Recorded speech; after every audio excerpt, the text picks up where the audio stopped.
Yeah, you should just hit start streaming, and as long as you have the stream key set in in OBS, it'll just go to it. Did you need to reset the stream key because we were playing around before? No, I got the right stream key. Is it showing? Oh, something just happened. There it is. Hooray!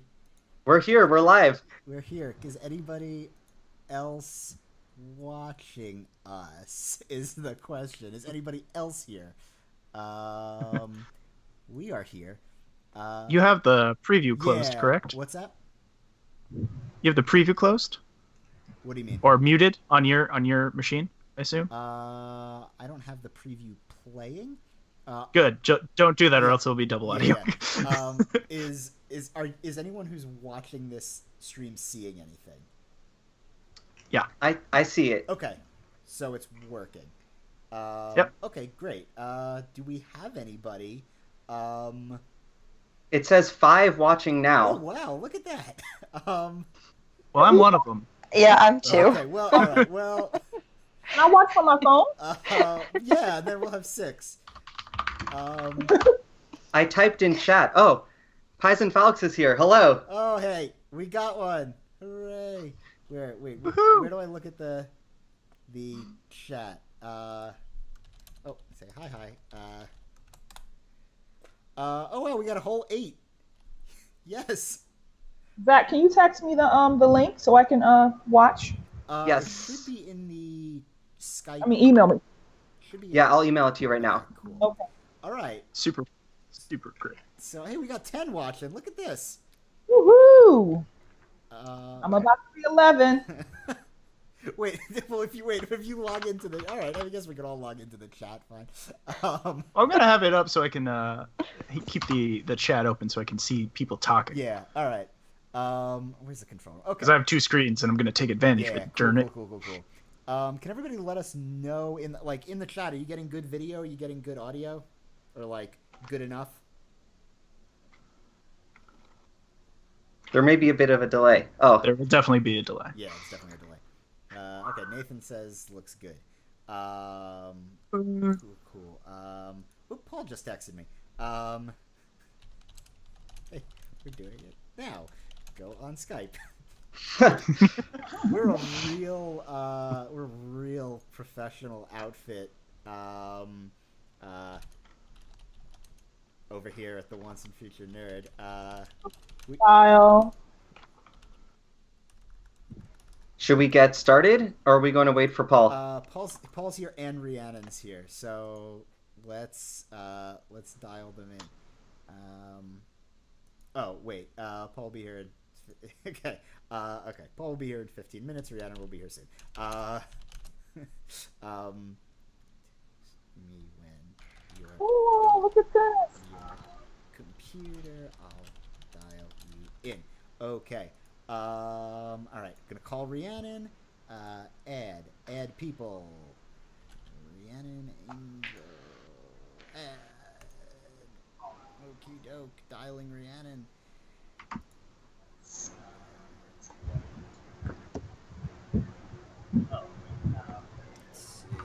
Hey, can you hear us? I can, yes. Can you hear Hello. me? I can hear you. Yes. You are currently broadcasting to YouTube, FYI. So Awesome. so that's a thing. Turn on video if you've got it, or if you want to leave it off, that is okay. Okay, there we go. All right.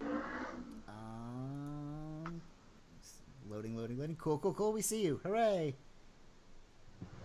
All right. So shall we get going? Yeah, let's get started. Yeah. Hi, everyone. Welcome to the 2nd edition of Ask the Once and Future Nerd, and our first ever streaming edition of the Once and Future Nerd. Woohoo! I'm here. I'm Zach. I'm here with, as usual, Christian. Yep. And we're also with Anya Gibeon. Hello. We have Rhiannon Angel. Hey. We have Greg Schultz. Hello! And introducing Shannon Harris, who's one of our newest cast members, who's been writing with us, whose voice you will first hear on the show in the upcoming chapter. Hey, guys. So hang on. The current call on my Skype thing is not switching when other people talk. Oh. So stand by. I want to make sure we can see everybody. Wait, who's playing the audio of the stream? What do I have to do? Mute your either mute your phone or run it through headphones so that. Okay, I'll mute my phone. I muted my phone. Is that better? Yes. Okay. Let's see how we're gonna do this. All right, we're gonna do some kind of stand by as we organize our chat window. Like I said, very professional organization.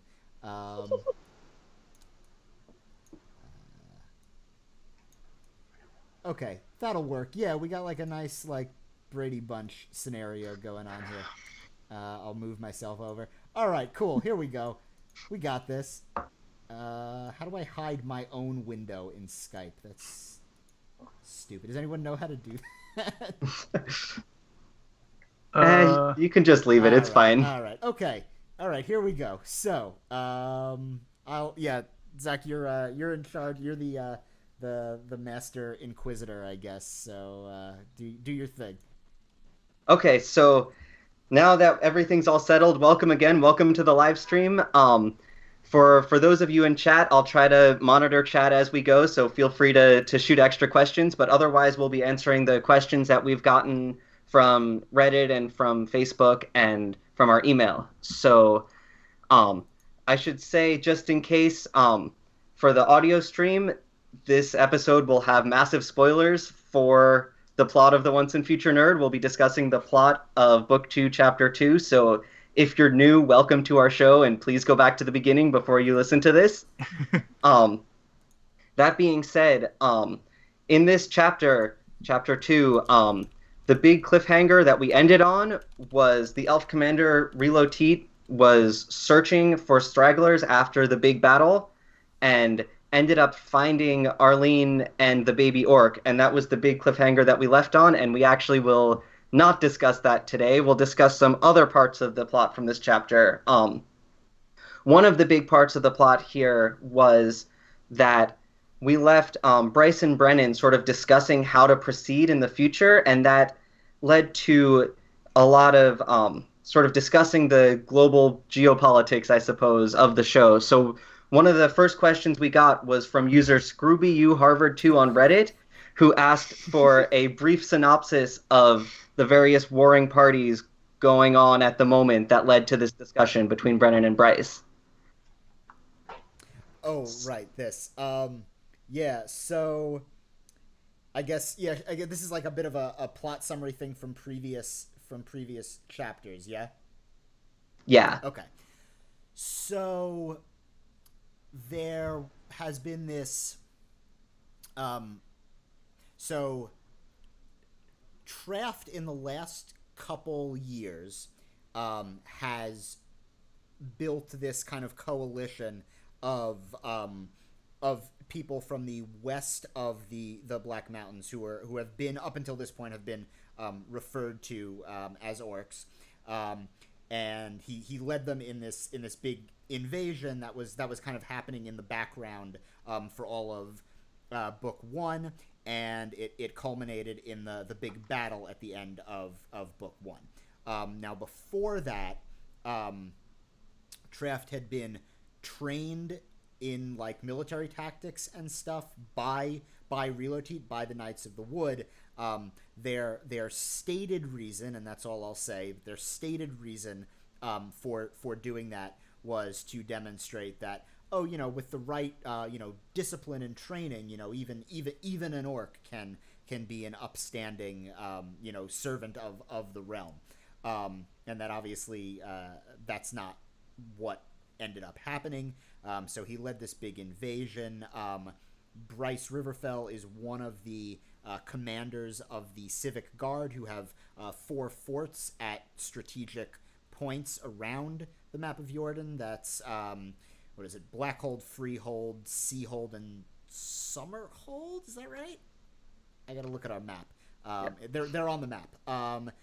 And so after Blackhold Falls, which I think happens in book 1, chapter 4 or 5, around there. After maybe it's 6 even, but after Blackhold Falls, I think it's 6. After Blackhold Falls, like Bryce's fort at Freehold is the next kind of stop in Traft's march, so it's his job to kind of hold the position there. And another little vignette, like the one time that we spent a bunch of time with just Traft, it was him convincing this blacksmith to give up some weapons that he had created and hidden for Bryce Riverfell. And so that was part of the conversation that that Bryce and Brennan were having, was Bryce realizing, man, whatever got that blacksmith to give up those weapons is got to be something extreme. And I think Bryce was always smart enough to have some sense that, like, there was more to this elf orc human thing than he'd been led to believe.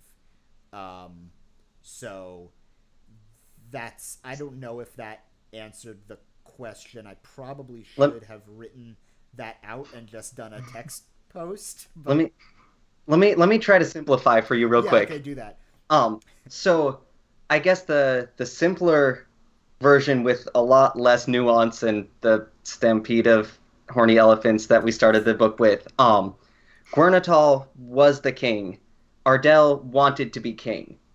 Bryce was just a soldier guarding the borders. And then Traft was from over the borders and trying to come in.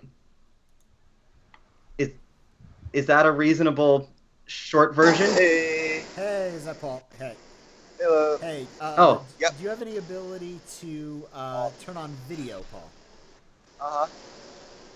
I think so. Let me try to do this thing real quick. Is that working? I don't know. Is that video? Can Wait, you guys? Oh, loading, here we go. Here we go. Hey. Oh, hey. Hello. Hey. Hey, yo. How's it going? What up? Wait, let me clean off. It's going fine. Yeah, you guys you are on YouTube, just so you know. I'm on Instagram. It's great. I look like a complete tool. If you want to call back in a few minutes, that is okay. No, man. I'm pretty far. I'm just gonna holding quick. All right. There, you guys just gonna have to watch me in the gym. That's Okay, great. it's so bad. Amazing. I'm not even I'm not even that much in shape. It just happened that way. It happened that way. I'm sorry. Well, you guys get to watch me. I'm gonna run. I'm gonna do a nice little jog, and let's do this. Okay, great. Oh. Fantastic. That's great. Good. Like I said, we got a Nice. real professional outfit. That's been the theme of this stream. Okay, so all right, so and by the way, you can always everyone it's a real obscure thing. We do happen to know the asker of that question, but if you do if you have Cornell hockey themed screen names, you're always gonna get to the front of the list. That's a little cheat code that we're letting you in on. Is that a good summary? It's hard to. Can the chat let us know if we summarized that well? I have no idea whether that was rambling or helpful. Now we gotta wait 30 seconds. I don't even know for what the we're chat talking to- about. Oh god. Maybe we'll do Is it? Yeah. All right. I don't know. This might be tough, man. I really want you. Maybe do audio only. Maybe do audio only. Paul, can you Maybe do audio only? Yeah, maybe do audio Sure? only, just because Oh man. the LTE is not enough. I'm not keeping up. No. Oh man. Okay. All right. Let me switch that thing off. Here we go. All right. Can you guys hear me? Yeah. Yep. Yeah. Okay, Yep. great. So Oh man. Whoever's watching on YouTube is gonna be super pissed right now. That's terrible. Oh, somebody It's all black Somebody screens. said you didn't really Uh-huh. cover the moon crests. Oh. Okay. That's some lore that I don't know about. You guys go ahead with that. You mean the character you play? Oh god. Right. So Oh, no. there are so the moon crests. So there are 5 major families, 5 major houses in Jordan that all have they all have smaller houses that kind of answer to them. And there's like a top 5, and Guanatal's been number 1 for a while, and everybody has been kind of, vying to get up the top. That's kind of the way this world is structured. And Mooncrest, I believe, was 3, and Felgear was 2 at the time we started. And what happened, I think in like 4 or 5 or 6, Redmore, which is not even in the top 5, kind of jumped position a bit by teaming up with Mooncrest to wipe out Felgear, and the idea being then Mooncrest could move up to 2, and Felgear and Redmore would then be higher than they had ever been before. I don't know if that helps. That's right, Zach? Yeah. Okay. So basically, basically, if you want to make it, rough Game of Thrones parallel, they're all different houses in the 7 kingdoms of various power levels, various rankings. Am I correct in Mooncrest is kind of rich, so they wanted to bring him in to be Arlene's husband? Right. Well, that was part of the deal, because Redmore was the thing they were going to offer to this Mooncrest alliance was this knowledge that they had of Felgear's movements. I think that was the idea, and then they were also going to offer, hey, here's our very marriageable daughter of our house in Arlene that Antonin can marry and cement the alliance. Yeah, so I hope that sort of addresses that for everyone. Yeah. And the Mooncrests have something like sushi. What's that? Oh yes, they do. Yes. Oh yes. Yes. Wait, what? So they eat. They do eat raw fish. That was what. Because Ardell gets food poisoning because he tries to eat salmon in the Mooncrest fashion, but he didn't know how to prepare it. I think that was the joke, right? Yeah. Yeah. They also have vaguely samurai-ish swords. Yeah, there's that's pretty cool. There's some details of their appearance that are so geography-wise, the Mooncrests probably look North African, but in their dress and kind of weapon design and stuff, it's somewhat Japanese coded was kind of the way that I had imagined it. Oh, I love that. I love that stuff. Yeah, okay, hopefully we should probably go to the next question. I hope that was all helpful information. Yeah. Yes. So in the next question, Tyson Falk says Ardell should get food poisoning all the time. I agree. Yeah, that would make the world a much better place. Perpetually has food poisoning. So the next question we got from Robert on Facebook, who asked, why does Nelson feel that they are partially responsible for the events that are currently happening within the story? Referring to what's going on between the humans, the elves, and the orcs, which has been happening for over 100 years in the world, when our 3 kids just sort of showed up a few months ago, essentially. So this is sort of a pretty heavy question related to our plot, and it's kind of one of the big driving points of the plot. And Paul, since you're here and you're Nelson, do you want to chime in? I mean, I'm not sure if he actually thinks that he's they're directly the cause of it, as more of it's an impetus to act. It's the same as I can give you a great example. Just today, there was an arrest made, and a few of my coworkers were filming their arrest to make sure nothing happened. It's well, did they cause this? No, they didn't call 911 or anything like that. But it's their moral responsibility to act in terms of protecting someone else. And I think when you kind of find out about these larger injustices, it's almost like it's imperative for you to act. It makes no sense to simply stand aside or let things happen, especially when, you know, you realize that there's humanity on the other side of the end of like this type of brutality that's happening. So it's less about the responsibility, like you spilt the milk, clean it up. It's more like responsible as in you're a human being, and you should show the same type of love and kindness that you show for others to these people too. Yeah, I mean, I think that's very true. And I mean, I also think there is something to. It's a little bit, you know, surface level, but you know, in the time that the kids have been here, they have been directly complicit in this injustice because they fought in this big battle against the side of the orcs. Yeah, they have. So there's that as This is well. true. Yeah. Yeah. That's also a thing. I mean, they have also killed. So Yeah. yes, yeah. That's yep. Mm-hmm.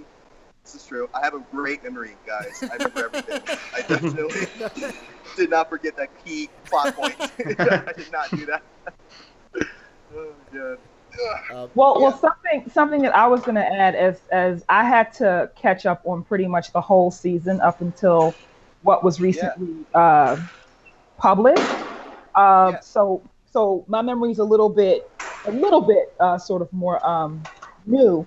And I remember as I was reading sort of Nelson's reaction to what was happening, to me there was a pretty clear parallel between sort of him as a black boy in America. And so for me as an audience member, as a cast member, as a writer, that was something that I connected to, and the sense of, am I being complicit in the suffering of another people in the same way whose history in this world in some ways overlaps with my history in the world that I'm from. So I think so for me, that's the other reason why Paul feels partly responsible or complicit or however you want to describe it. That was the connection that I made. Yeah, I would give you high fives if we were in the same room right now. I'm giving you like a cyber high five. Don't put down any weights to do that, because then we'll hear the weights hitting. Break a toe. Yeah, and for next time we do this stream, we'll try to get everyone in the same room if possible. We'll try that. But we never do that when we make the show, so who says so? That's real. We're so meta. We are. Were you going to say something else, Paul?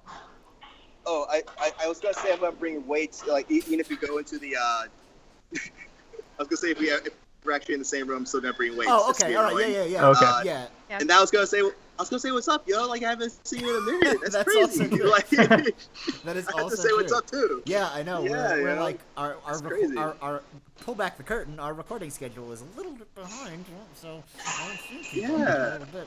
How you doing? That's blast in the past. Blast in the past. Yeah. All I gotta say, yo. Yeah. Good to see you. Yeah. What were you saying?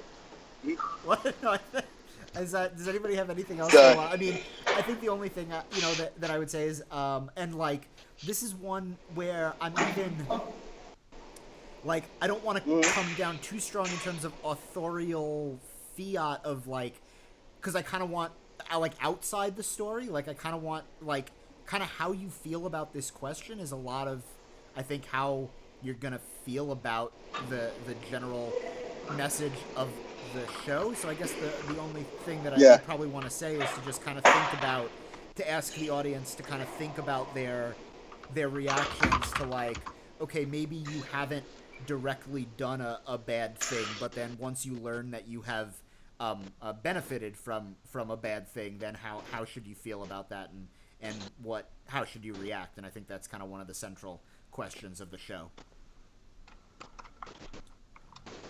That's my authorial.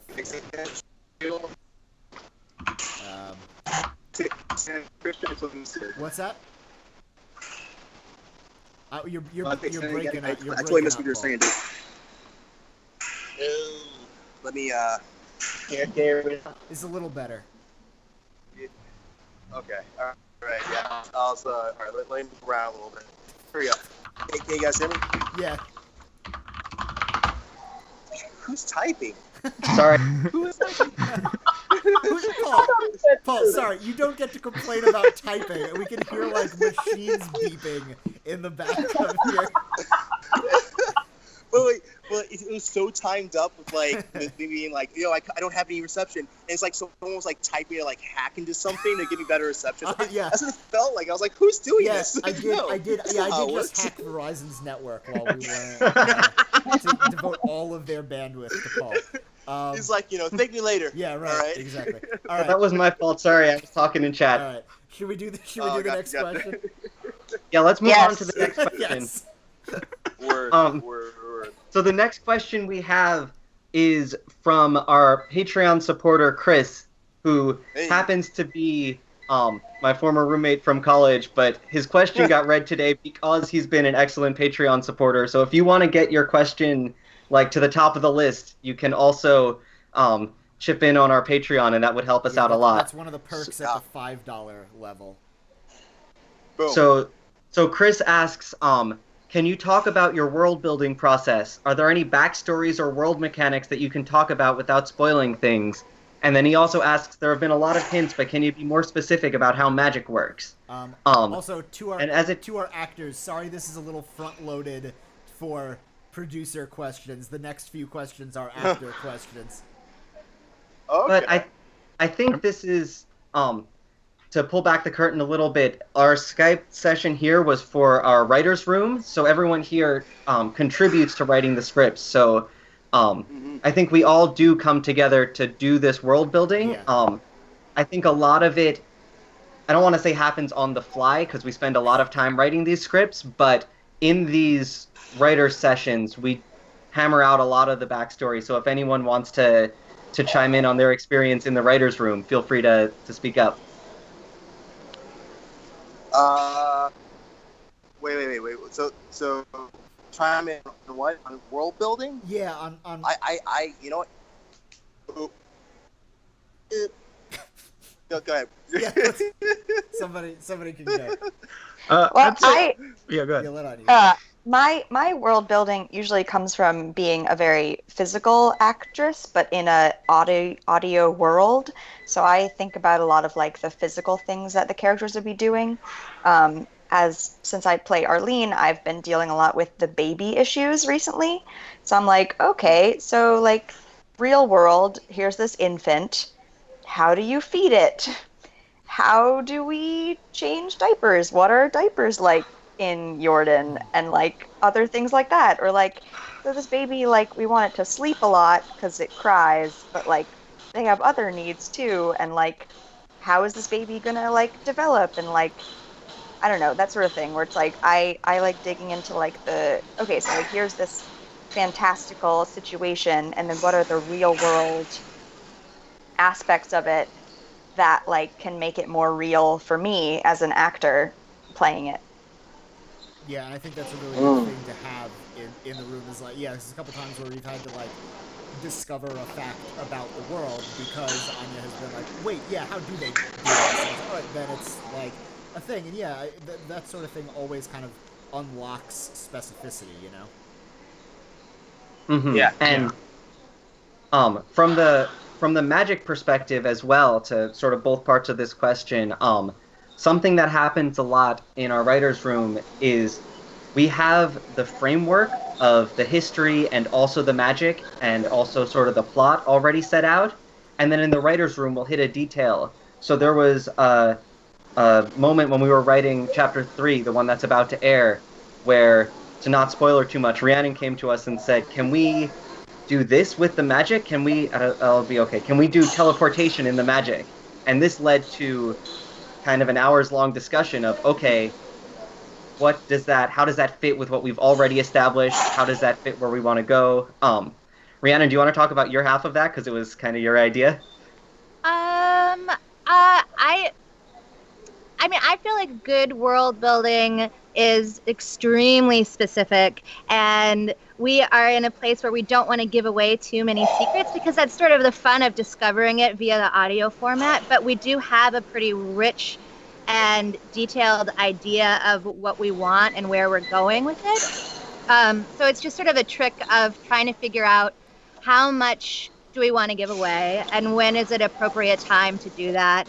And then also, how much can we push the boundaries of what we've already established? And because we haven't given away anything yet, so we can always change it maybe if we want to. Right. Which is a really fun aspect. Yeah, and I'm not gonna give anything away, but like, I think we found such a cool thing because Rhiannon was like, "Hey, can we do this?" And then it kind of spiraled into something that I genuinely would never have thought of on my own, and I'm so glad we went in that direction. That's one of the really fun aspects of the writers' room sessions is finding one detail and then kind of working with it, kicking around the room until we can settle on something, or a plot beat, or how are they going to get out of the situation, or what are diapers, or like what is this specific day-to-day thing that this person has had to deal with for such a long time that that's now changing how they go about any one thing. So that's been one of the more rewarding aspects of the whole world building process. Plus, we get to sit and ask Christian and Zach many questions that they have to answer. We've had for a long time. Yeah. So I got to step away for 1 second, but I'll be right back. Yeah. The last writers' room, we spent a while just looking at our map, and we're like, okay, cool. So like here's the map that we made, but like, what are all of these like in between unmapped places, or like where? So we haven't been here before. So like, what is this? I'm not gonna say anymore. Yeah, and like realistically, how long will it take to get from point A to point B? And we're trying to be as real with it as we can be. And then other times we end up yelling at each other in circles about whether an adult woman can palm an infant's skull. Yeah. Yeah, my wife indignantly asking me, "Do you know how faces work?" will always be a highlight of that first writers' room for me. And now it's on the internet forever. It's on the internet forever. Does that related to that? IntelliChi Engine in the chat room. Sorry if I got your name wrong.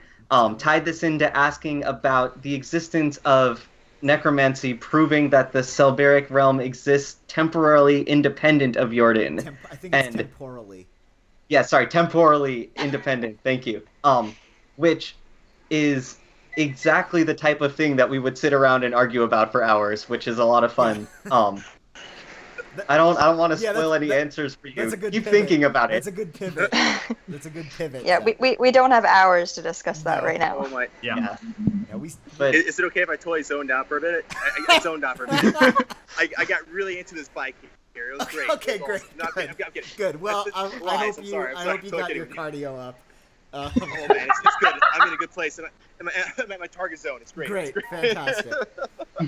Great. So we'll use that to move into the next question, which will be more of an actor-based question. This is from Nox Eternum on Reddit. So thank you for the question, Nox.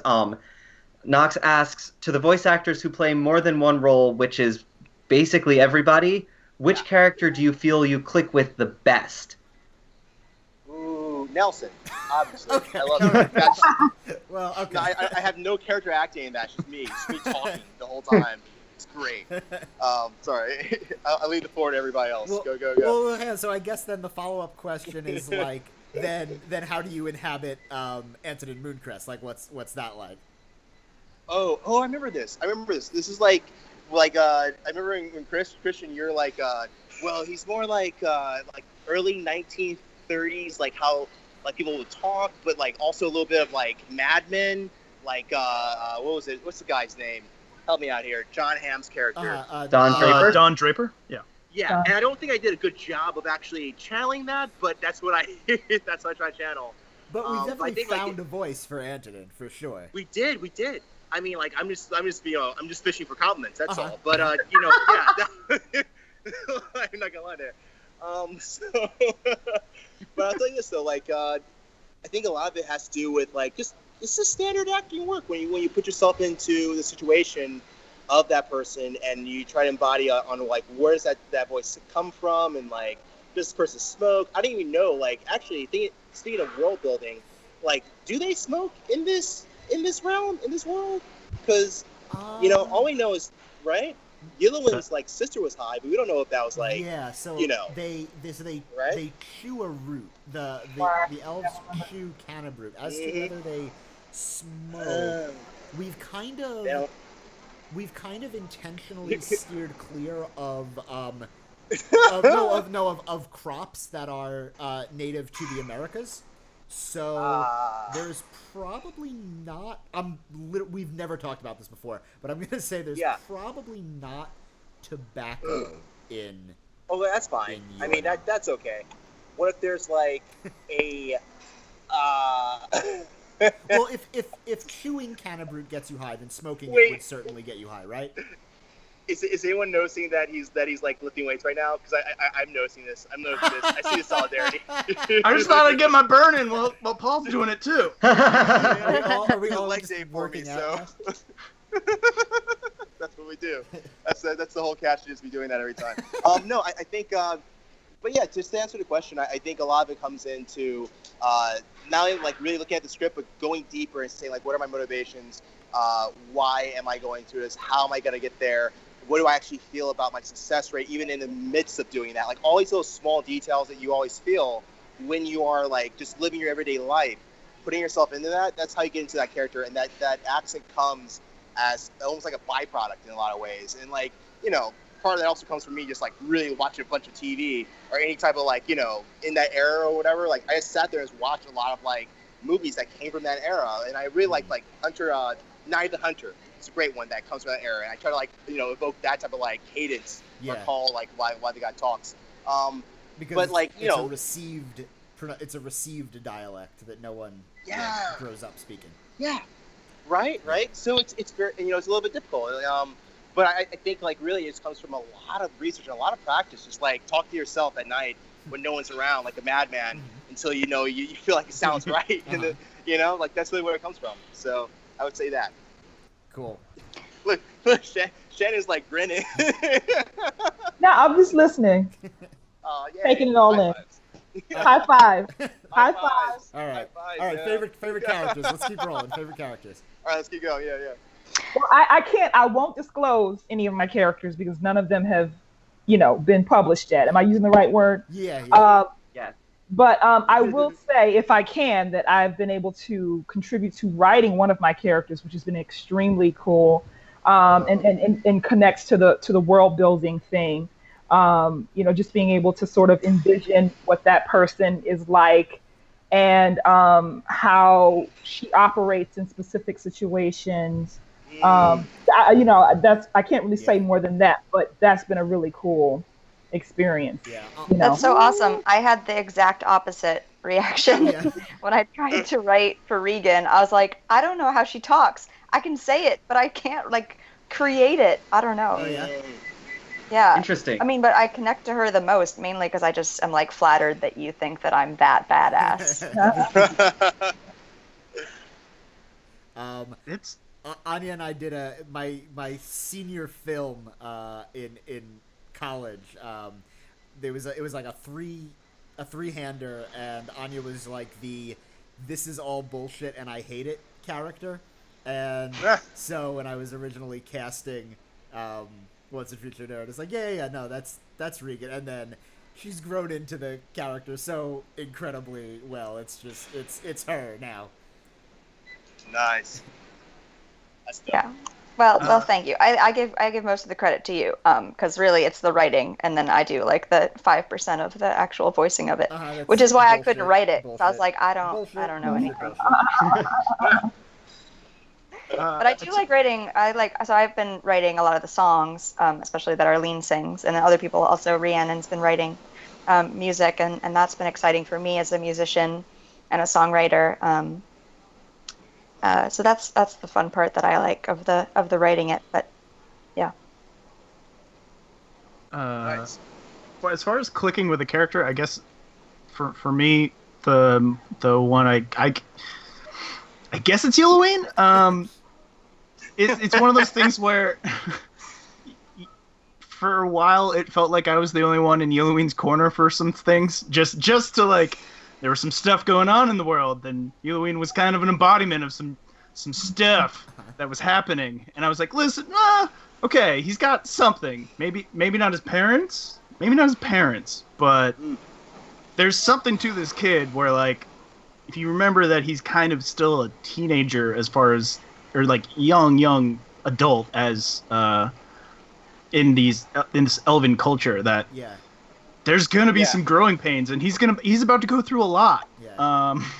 It was actually really interesting because somebody made just a goofy post on Tumblr about like, man, so glad that Yolin's just coasting through life on that good, and I reblogged it, and I was like, yeah, let's not forget that Yolwyn is 17 in elf years, and like everybody was like, oh yeah, and like that like makes so much more sense. So maybe it's our failing that we've forgotten to drive home that Yolwyn is a teenager, but. Can we take a quick aside for a second, speaking of Tumblr talking about good? So, I only knew that phrase from the McElroy brothers, referring to pot as good. I definitely heard it before. It's not, they didn't invent it. I hear it in terms of sex, like that good. That's exactly what I was gonna say. I was like that good gushy or whatever. Like that's that's the context. So, or maybe also that good, with like one word good.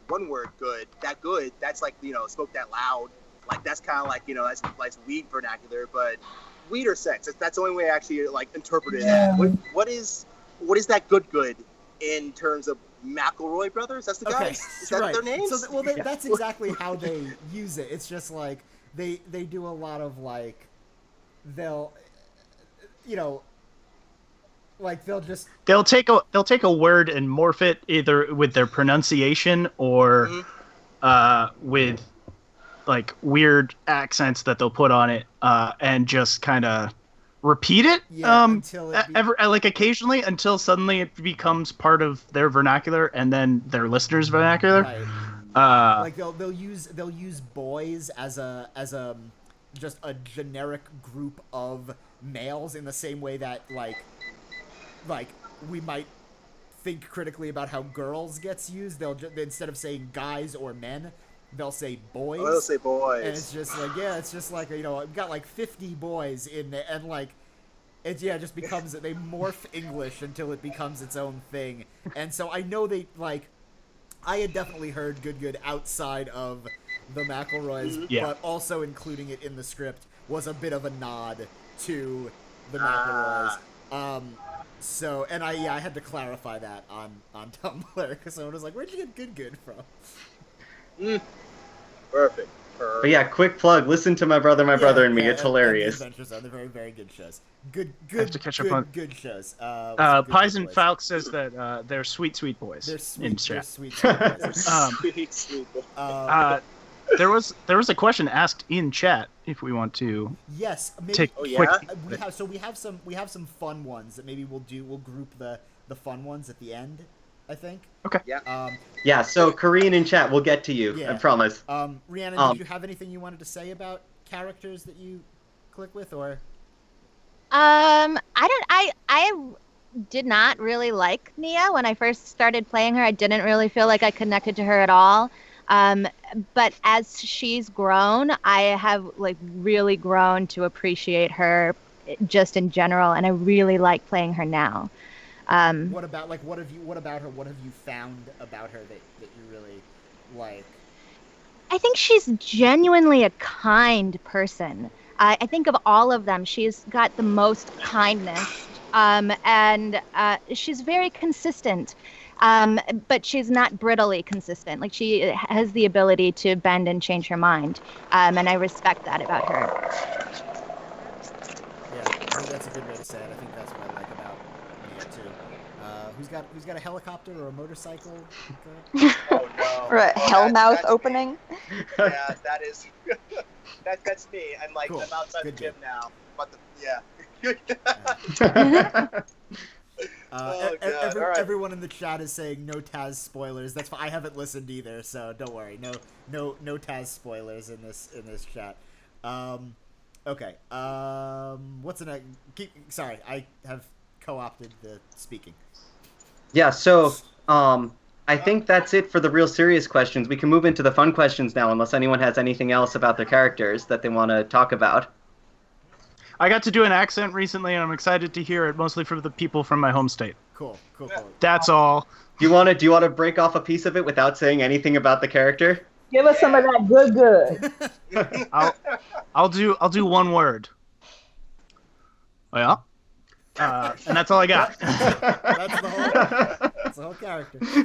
All right. Let's do some fun ones. Not the rest haven't been fun. Let's do some goofy ones.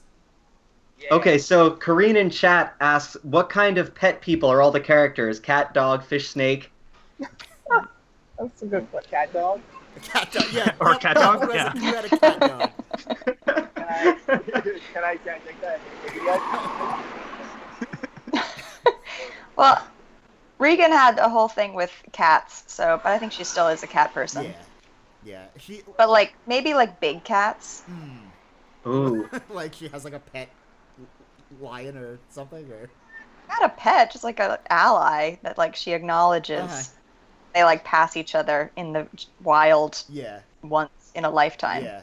I think we explicitly compare her to a lion at one point when she's like about to address the High Council. If I Yeah, recall. we did. Yeah, so she's a cat person, and she might also be like a cat person. Like I feel like her capacity for love. She is a cat. Yeah, well, like, yeah, I mean, she's pretty stealthy, and like her capacity for love is very like it's like 100% on my terms, you know? Yeah. Like, I love you. Ew, get away from me, scratch. Yeah. And the scratch is coming real quick. Yeah. Yeah. No warning. Yeah. No warning. That's that's how she rolls. All right. Yeah. All right. The Pennsylvanians though, are they animal people? Pennsylvania. Are they animal people? Yeah. Like Are they, what pets? Do they have pets? Are they cat, dog, other thing? People. I feel like Jen had like guinea pigs or something. Yeah, something really cute. I like always think of Nelson as rodents. having one of those. Oops, sorry. No, my bad. My bad. Go ahead. Where is it? Someone fuck like their pet. I think Are you all right? Paul? Can you hold your microphone closer to your mouth? We can't no. hear you. Oh man, can you hear me now or no? Yep. Oh boy. Oh no. Oh. Okay. All right. Yeah, that's my better. battery's super low. That's better. Oh, it is. Okay. Um. Cool. Yeah, my battery's like super low. All right. Well, we might if we lose you. It's all good. If we lose you in the middle of the call, thank you very much for joining us. I'm glad we got to have you and hear you get swole in the background. Thank you. I'm gonna be so. Yeah, I could see. You know what I could see with Jen?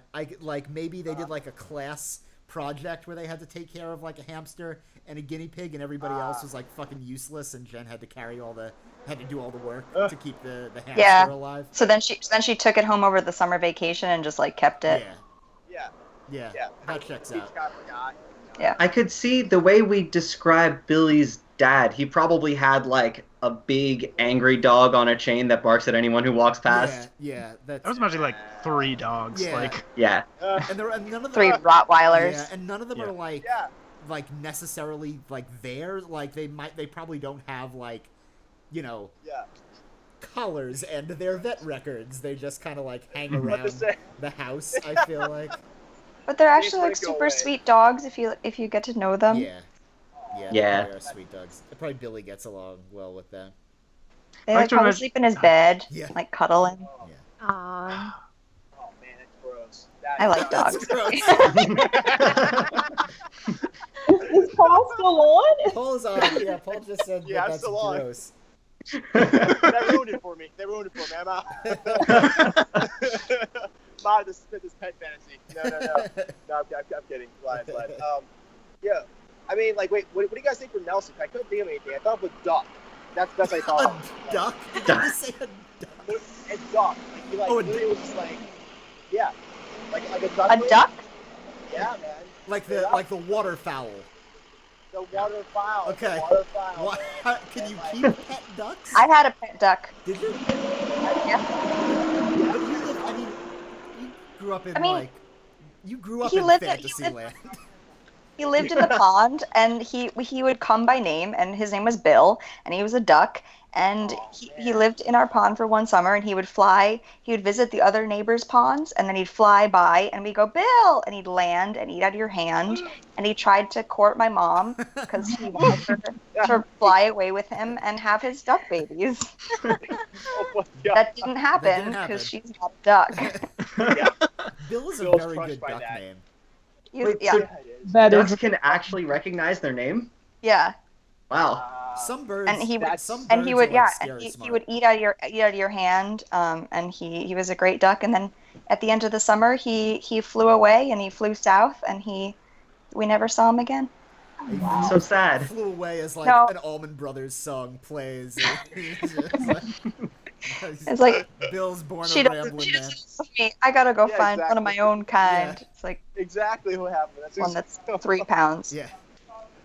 I like that. I like that story. Can I totally appropriate that story for then with Nelson's? I think What, that's give him a duck?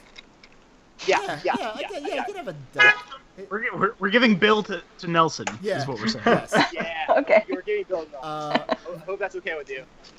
Fine now. I'll always have him in my heart. Yeah. Runic Warrior in the live chat says that I imagine Nia's pet would be a mouse. She probably, yeah, you know Yeah. what? Especially in Armstrongard, there's probably like a mouse that just like kept finding its way into her chambers, and she probably fed it. Could she Completely food for it, yeah. Yeah. could she keep fish? Is Yes, that she a can thing keep that could fish. happen? Was that a thing back then, or is it like? I mean, Because she grew up by the sea, so I could see that being like her little like piece of home that she takes with her. Oh, that's Is like a little fish. But how do you'd have to filter the water, right? That's true. Magic. What is happening? What is going on? Are you okay? There was a mechanical elephant, and it is Yeah. taken, Paul. It was it's the front door of my Yeah. building. It's like it's like you took it from the saw. Like it's like a Okay, movie all right, I sound saw. got it. Okay. Yes. It's like an elven door. Creaks very, very much. Yes. Exactly. Definitely an elf door. Elf door. All right, we gotta Yeah. we gotta do the cat special. Yes. So we'll close out with a question which we'll call the cat special because it's very much like Kat's question from last week about Hogwarts, which made everyone hate each other. So, Kat on Patreon submitted the question through Patreon, asked, if all the characters were competing, who would win in Cutthroat Kitchen? Keep in mind Sabotage's cooking ability and general attitude. This is a very important question. Obviously, Regan is very skilled with knives. Right. So Well, That's true. That like my worry with this question is that with Regan in the mix, like it could literally become Cutthroat Kitchen. Yeah. And like she certainly doesn't Yeah. know how to cook, but she could murder everyone and win by default. I feel like she like knows what poisons are too. Yeah. She's like she's chemistry. She's like good at chemistry. Does she have Yeah. some alchemy? Yeah, but But so I've that- never seen Cutthroat Kitchen. Are there judges? It's just that guy Alton Brown. Or is that his So name? he won't be able to name someone the winner if he's poisoned and dead. Well, she would Yeah. just. Oh, right, because they have to test the food. Well, she would just have to murder everybody else behind the scenes. Yeah. Or dismember them enough so that they couldn't actually complete their meals. Oh my Oh, god. Lord. That show, but- that show is ruthless. Yeah. It's I was great. just saying though, That's grim. by that same measure, wouldn't Yelloween also be in the mix? Like, he may not know how to cook, but he would have like super sensitive tasting, so he would be Yeah. able to tell That's like true. what would go well together. And he's got really good like senses. Like you could like sense the temperature of the things. Like even if someone took away his thermometers.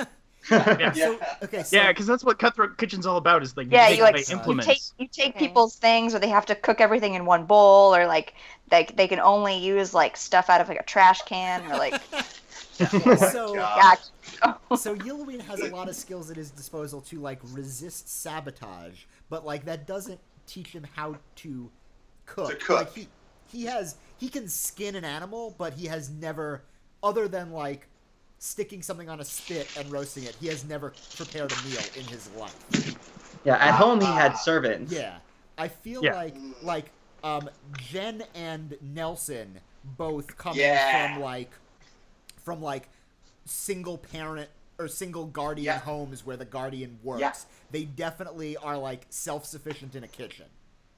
Yeah, but I feel like Nelson wouldn't be too into the sabotage at first. Yeah. He's like, Oh, that's against the way to do things. We have to do it the right way. Yeah. Well, my thing is, I think of this too.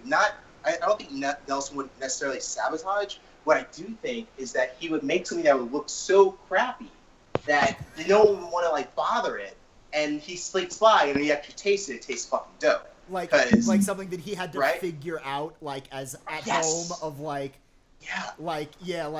dude, you can't put SpaghettiOs on peanut butter and jelly. Wait a minute, SpaghettiOs on peanut butter Yes, and you jelly is can. amazing.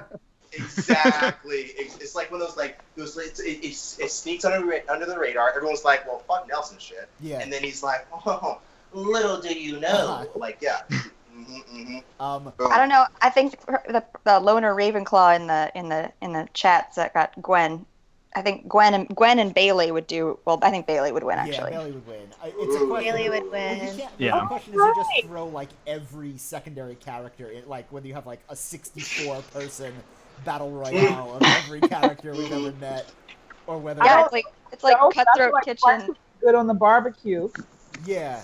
Wait, what happened? I missed I everything. said I don't know this show, but I feel like Bryce could throw down some barbecue. Yeah, Bryce- Brennan. Yeah. Could he? Well, Yeah. yeah. But does Brennan even like enjoy food? Like, does he? Is it like is the taste of food like a consideration for Brennan? Like, I think he's pretty utilitarian. Yeah. Yeah, it's just fuel for him to further go to about his business. yeah. Like I mean, Brennan, if you need to feed like an army company and you need to like catch and kill a deer with your bare hands, Brennan can do that and like roast it up real quick, but it won't be like the most succulent, Favorite. Yeah. I could see him being like a secret foodie though. Brennan is. You know what though? Oh He's yeah. like a secret 'Cause foodie. he had- Because he would come back to the Capitol and the palace and like he'd like Gunther would be yeah. like, oh yeah, try this. Yeah, that's true. Yeah. And then he's like, yeah, So- with Gunther. And yep. So can we all agree every reality show needs to have the one person who like fails out in a hilarious and terrible way? That would be Billy, right? Oh yeah. Yeah.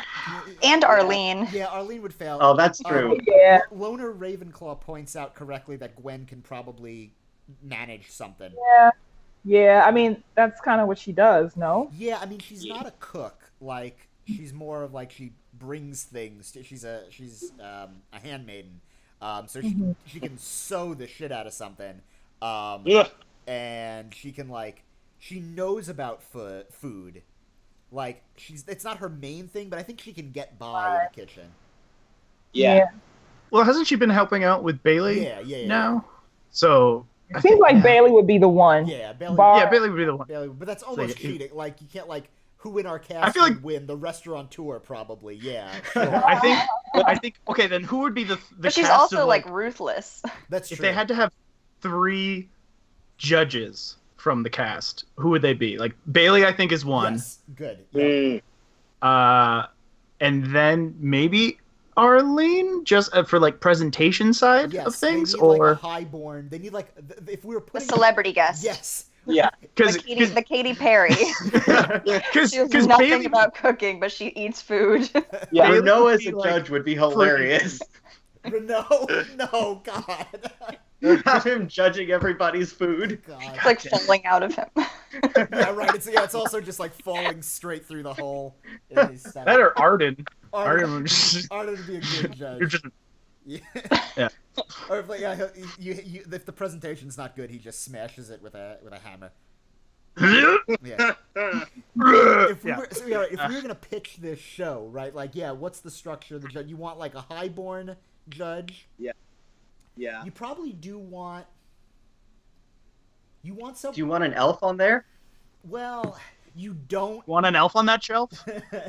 You actually don't. But since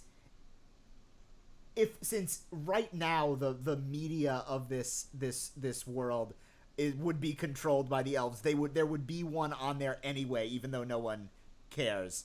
Yeah. So an elf would be on the show, but we don't want them there. So we're pitching our own show.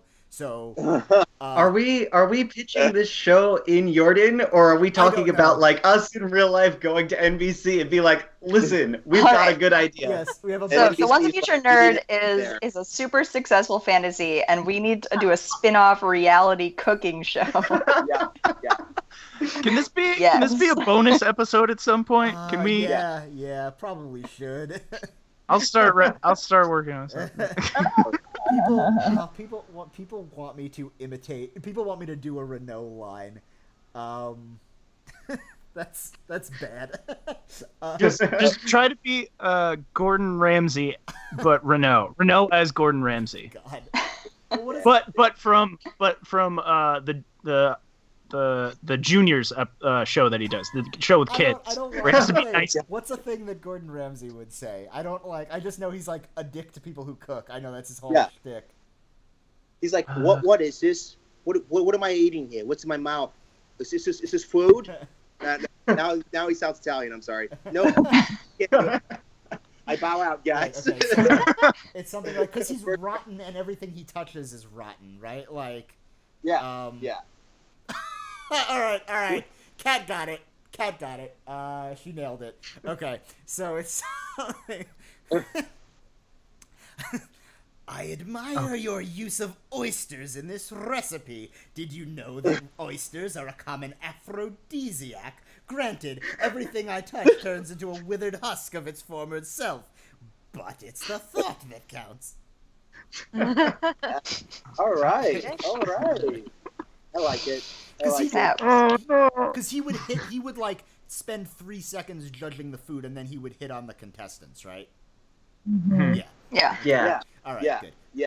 Okay. As an aside, has anyone listened to the recent My Brother and Me? Because they also talked about Gordon Ramsay, so I think that means we now have a kinship with My Brother. Also, if anybody's listening to Join the Party, which is the D&D podcast that a couple of the people from Spirits do, they just did a it's another cooking show. They did like a cooking show with. They did Chopped. Chopped. That's right. It was great. Yeah, and like in doing Chopped for their D&D podcast, their DM actually like figured out how to make alchemy work in 5e, and it was a pretty amazing thing to listen to. Yeah. And made a dice game version of Chopped, which is also pretty impressive. Yeah. No, it was good. I'm a fan. I love Chopped. You should listen to Join the Party Fantasy Chopped. I should listen to everything, is what we're getting at.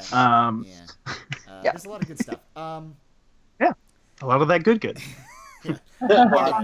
So I think we should probably wrap up. We still ostensibly have a script to write, and it's gotten late. I hope we should. Does anybody have stuff they want to plug before we sign off?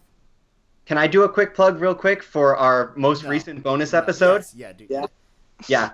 So, just to show it off here, we have, it's mirrored on Skype, sorry. This is the Punch Escrow. We interviewed the author, and that interview is up on our podcast feed now. And if you want to win this copy of the book, you can tweet using hashtag TOAFN and hashtag GetPunched. As well, we'll probably do another drawing we have a few copies of the book, so people whose questions were answered today, we'll see if we can get you some books as well. So that's my quick plug. Listen to that episode. It was pretty good. And also, quick shout out, we're up to 18 people watching now, so thank you everyone for joining us on our first live stream. High five! Yeah. We did it. Awesome. Anyone else want to do a quick shout out? The once I'm performing at a Rockwood Music Hall on Monday, August 7th in New York City, if anyone's around.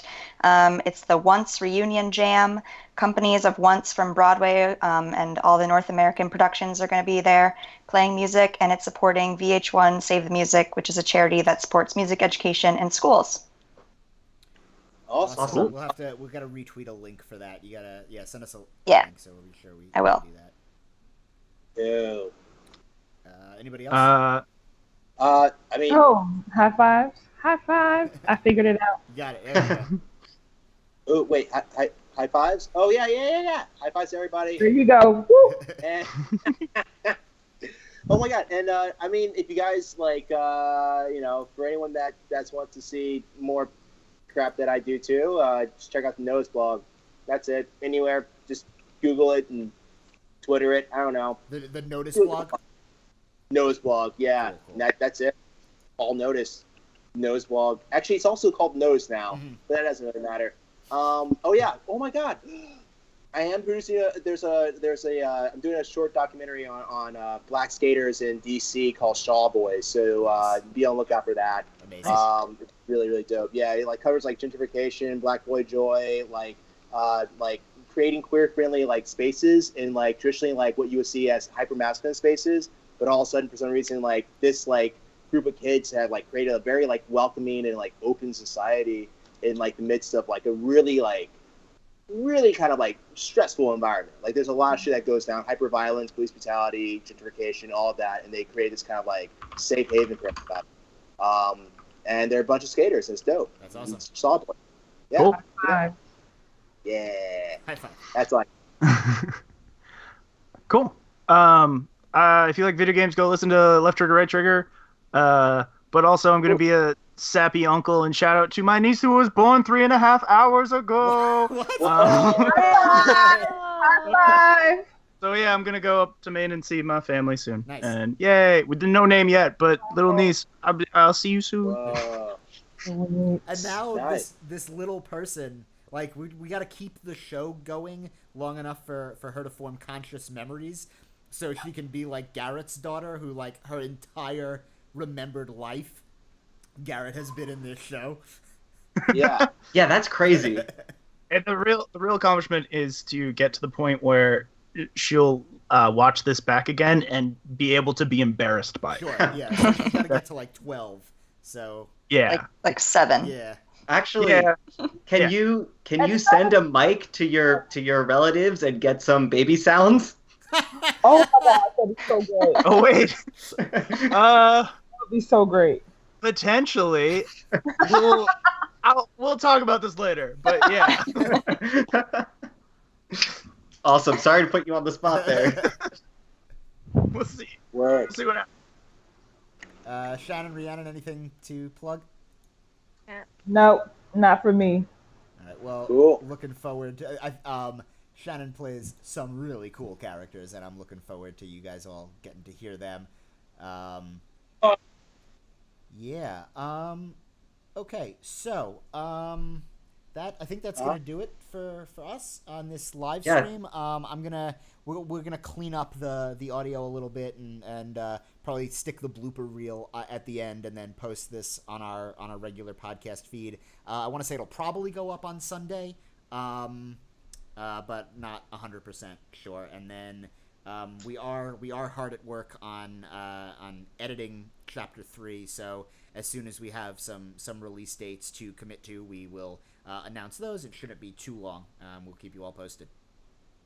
Yes, but thank you everyone. Thank you so much for joining us, and yeah, thanks. Yeah, and thank you to our patrons who put us over the top to our reach goal of not losing money to make our stream our show. So thank you very much, and that's why we're doing this stream. Yeah, high fives. The highest of fives. Yeah. Woo! Thank you guys. One day we'll be Awesome. profitable. One day. Cool. Well, have a good night, everybody. Bye. Bye. Okay. All right. All right. See it. Stop streaming. Wait.